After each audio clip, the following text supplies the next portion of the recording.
नमस्कार साथियों, मैं दिनेश द्विज स्वागत करता हूं आपका इस शिक्षा विभाग हिमाचल प्रदेश तथा समग्र शिक्षा अभियान हिमाचल प्रदेश की इस अनूठी पहल में, जिसका की नाम है लर्निंग फ्रॉम होम हर घर पाठशाला। आई होप कि आप इस लर्निंग सीरीज को बहुत एंजॉय कर रहे होंगे और बहुत कुछ सीख भी रहे होंगे।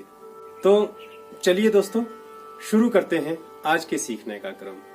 प्यारे दोस्तों, कोई वस्तु सीधी रेखा में एक समान त्वरण से चलती है तो एक निश्चित समय अंतराल में समीकरणों के द्वारा उसके वेग, गति के दौरान त्वरण व उसके द्वारा तय की गई दूरी में संबंध स्थापित करना संभव है, जिन्हें हम गति के समीकरणों के नाम से जानते हैं।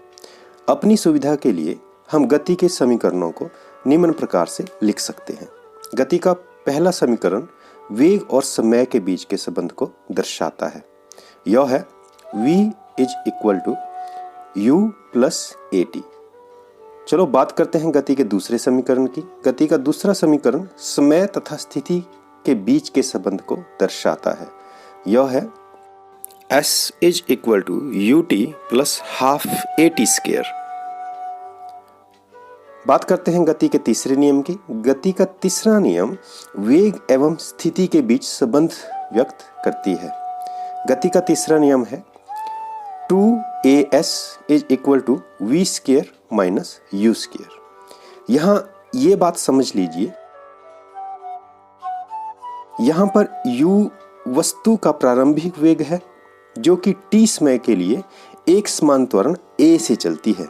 v अंतिम वेग है तथा t समय में वस्तु के द्वारा तय की गई दूरी s है। इन तीनों समीकरणों को हम ग्राफीय विधि से भी प्राप्त कर सकते हैं। चलो अब बात करते हैं एक समान वृत्तीय गति की।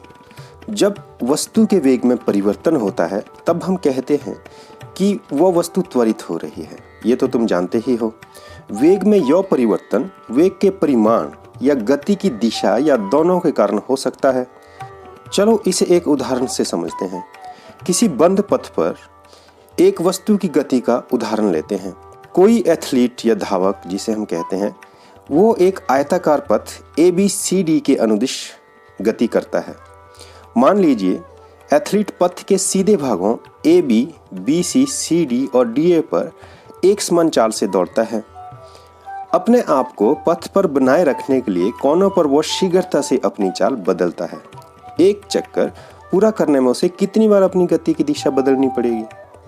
चित्र से यह आपको स्पष्ट समझ आ रहा होगा कि यह आयताकार पथ पर एक चक्कर लगाने के दौरान उसको 4 बार अपनी गति की दिशा बदलनी होगी। चलो अब एक दूसरे सीन की बात करें। अब मान लो कि एथलीट आयताकार पथ के स्थान पर षटकोणीय पथ ABCDEF, जैसा कि आप स्क्रीन पर देख भी रहे हैं, के अनुदिश गति कर रहा है, दौड़ रहा है। इस स्थिति में एथलीट को एक चक्कर पूरा करने में 6 बार अपनी दिशा को बदलना होगा।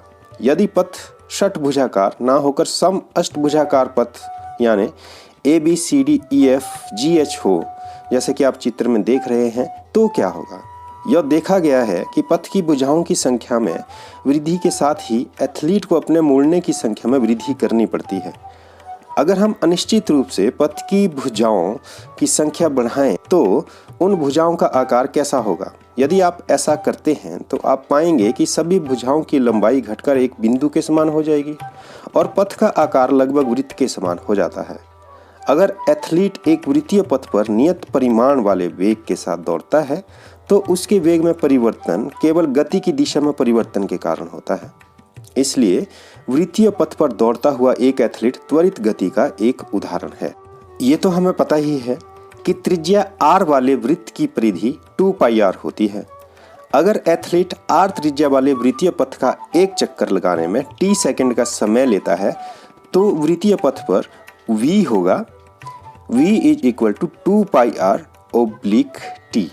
जब एक वस्तु वृत्तीय रास्ते पर एक समान चाल से चलती है तब उसकी गति को एक समान वृत्तीय गति कहा जाता है। चलो हम एक समान वृत्तीय गति के कुछ उदाहरणों की बात करें।